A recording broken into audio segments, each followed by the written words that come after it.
Hi friends, 69,000 शिक्षक भर्ती में एक बार फिर से आपका स्वागत है। और 69,000 शिक्षक भर्ती में बहुत सारी अपडेट्स निकल के आ रही थी, इसलिए मैं सुबह से वीडियो नहीं बनाई आपको, क्योंकि सभी बहुत सारी चीज़ों को लेकर संज्ञान में आपको एक पॉइंट, एक उद्देश्य देना था। एक तो EWS जो वैलिड है, सरकार ने जो मॉडिफिकेशन दाखिल किया है उसके तहत अब EWS वैलिड हो जाएगा। वो कैसे होगा, कुछ अभ्यर्थी इसके ऊपर छींटाकशी करेंगे, ऐसे नहीं हो सकता। तो मैं उसके साथ आपको तथ्य भी दूंगा, कुछ उन तथ्यों के आधार पर ही कहूँगा कि हाँ EWS कैसे वैलिड हो जाएगा। दूसरा, कॉमन नंबर पर जो ऑर्डर पब्लिश हुआ है उसके बारे में बात करेंगे, और बीएड सेफ है उसके बारे में ही बात करेंगे। उत्तर प्रदेश दरोगा की बड़ी भर्ती निकली है, इसके बारे में बात करेंगे, और 14-15 जुलाई को जो घमासान होने वाला है इसके बारे में भी बात करेंगे। मुझे इससे कोई फ़र्क नहीं पड़ता है कि किसका यहाँ पर अहित हो रहा है या किसी का हित हो रहा है। इम्पोर्टेंट बात यह है कि बीएड सेफ रहे, एनओसी किसी को ना मिले, और चयन सूची को टारगेट कोई ना करे, क्योंकि चयन सूची में मेहनत करने वाले अभ्यर्थी सेलेक्टेड हुए हैं। उनको 60-65 पर पास होने वाला प्रत्येक अभ्यर्थी नौकरी के लिए पूरी तरीके से तत्पर है, उसको नौकरी मिलनी चाहिए और वो योग्यता रखता है, वो एलिजिबिलिटी रखता है नौकरी के लिए। अब बात करते हैं एक एक करके तथ्यों की। सबसे पहले तो हम बात कर लेते हैं कि उत्तर कुंजी को हाई कोर्ट ने क्या कहा है। उत्तर कुंजी पर शिक्षक भर्ती उत्तरमाला मामले में दाखिल सभी SLP को खारिज कर दिया है सुप्रीम कोर्ट ने। सुप्रीम कोर्ट ने सबको खारिज कर दिया, लेकिन साथ में हाई कोर्ट इलाहाबाद को ये आदेश दिया है कि 2 महीने के अंदर मामले को फाइनल करके निर्देश दे दे। मतलब ये है कि अब इलाहाबाद की जो हाई कोर्ट है, सिंगल बेंच डबल बेंच, वहाँ पर ये मैटर चलेगा 2 महीने, लेकिन उनको आदेश दिया है कि आप उत्तर कुंजी से जुड़ा हुआ कोई भी मामला हो 2 महीने में उसको निस्तारित कर दें। सुप्रीम कोर्ट ने ये आदेश दिया है इलाहाबाद हाई कोर्ट को कि आपके लेवल से मैटर सुलझना चाहिए, सुप्रीम कोर्ट में भी ये मैटर ना आए, वरना खारिज कर दिया जाएगा। पहली बात। दूसरा पॉइंट, जो सरकार ने 6 जुलाई को हलफनामा दिया है, सरकार ने जो 6 जुलाई को हलफनामा दिया है, यह कह रहा है कि रिक्रूटमेंट प्रोसेस क्वालिफाइंग एग्ज़ाम के बाद शुरू हुई। जो रिक्रूटमेंट प्रोसेस है वो क्वालिफाइंग एग्ज़ाम के बाद शुरू हुई। बीएड को भी शामिल करने का संशोधन 1981 शिक्षा सेवा नियमावली से इसलिए सुपर टेट एग्ज़ाम के बाद किया गया।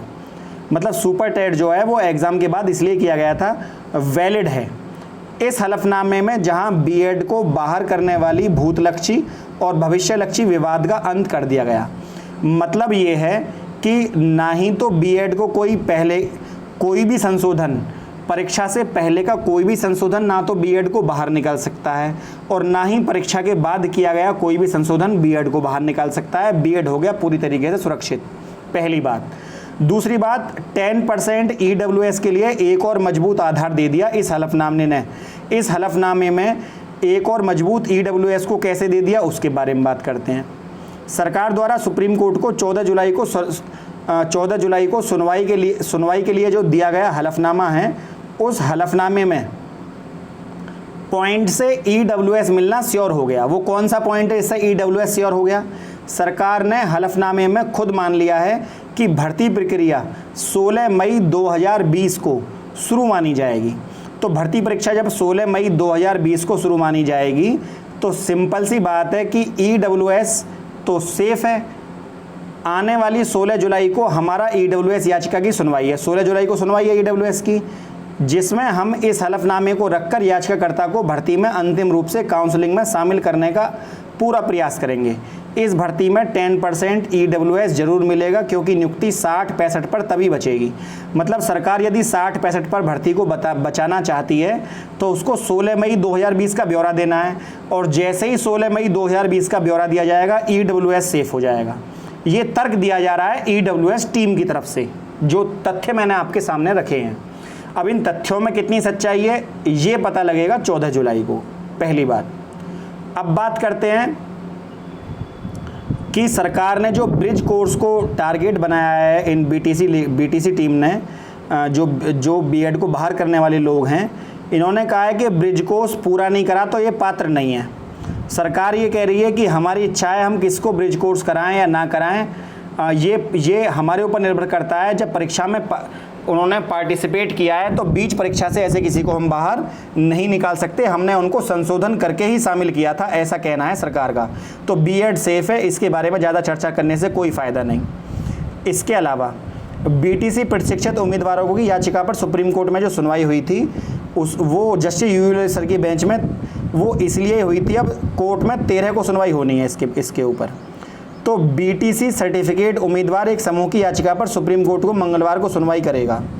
बीएड छात्रों को शामिल करने को चुनौती दी गई थी, तो ये एक अन्य याचिका है जिस पर 13 तारीख को सुनवाई होनी है।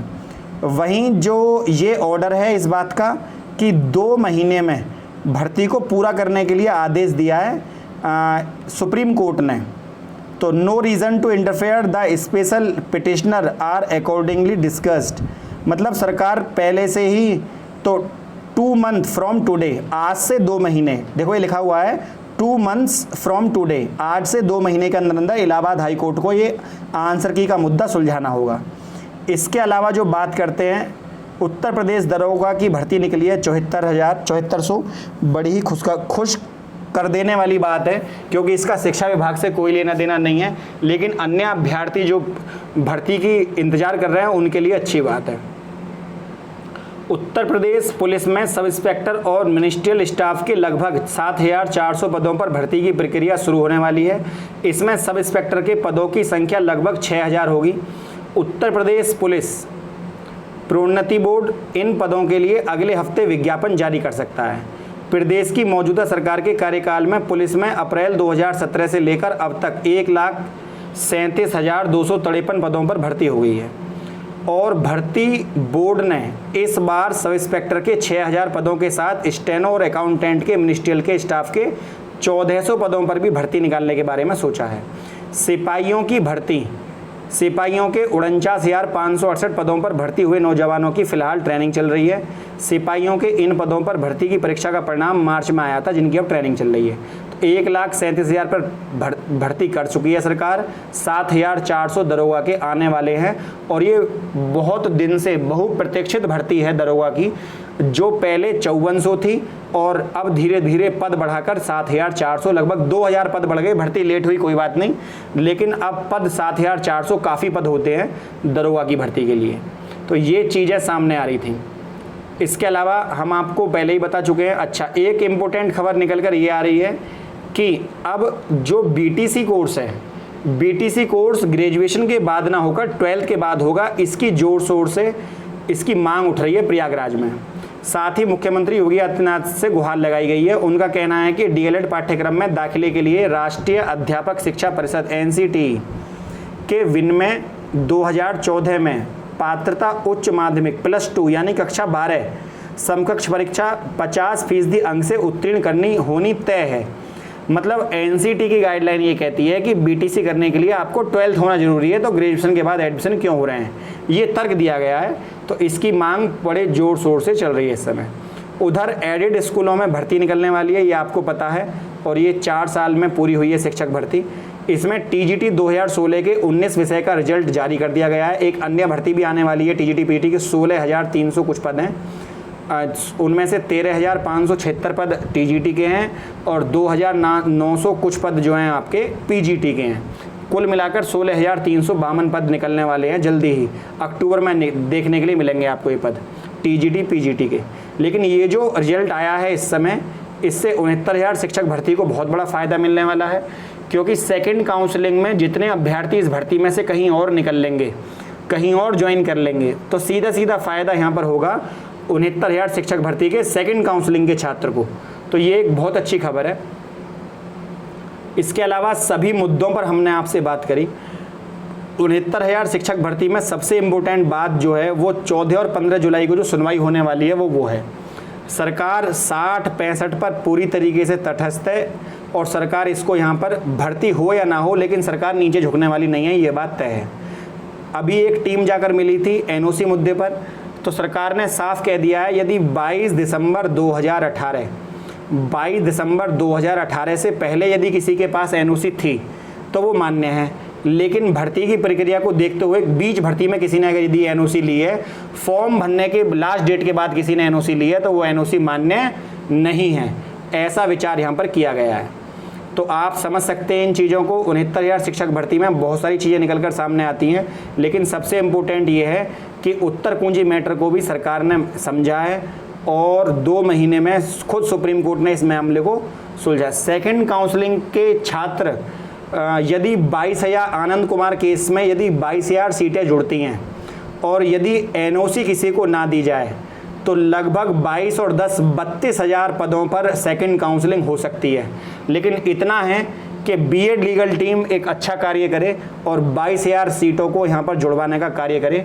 मेरा सभी से ये अनुमोदन भी है कि आप टीम के साथ जुड़ें और टीम का सपोर्ट करें ताकि 22,000 सीटों को जुड़वाने के लिए एक सही प्रयास किया जा सके, एक बढ़िया वकील उतार कर, क्योंकि इससे सभी चीज़ सेफ होती हैं, सबसे बड़ी बात। और जब 22,000 सीटें जुड़ती हैं तो सीधी सी बात है कम गुणांक वाले बच्चे का सिलेक्शन वहाँ पर सुनिश्चित होता है। फ्रेंड, यदि वीडियो आपको अच्छी लगी हो तो वीडियो को लाइक शेयर करना ना भूलें और अगली अपडेट के लिए चैनल को सब्सक्राइब करना और बेल आइकन को प्रेस करना ना भूलें। आज के लिए इतना ही। जय हिंद, जय भारत।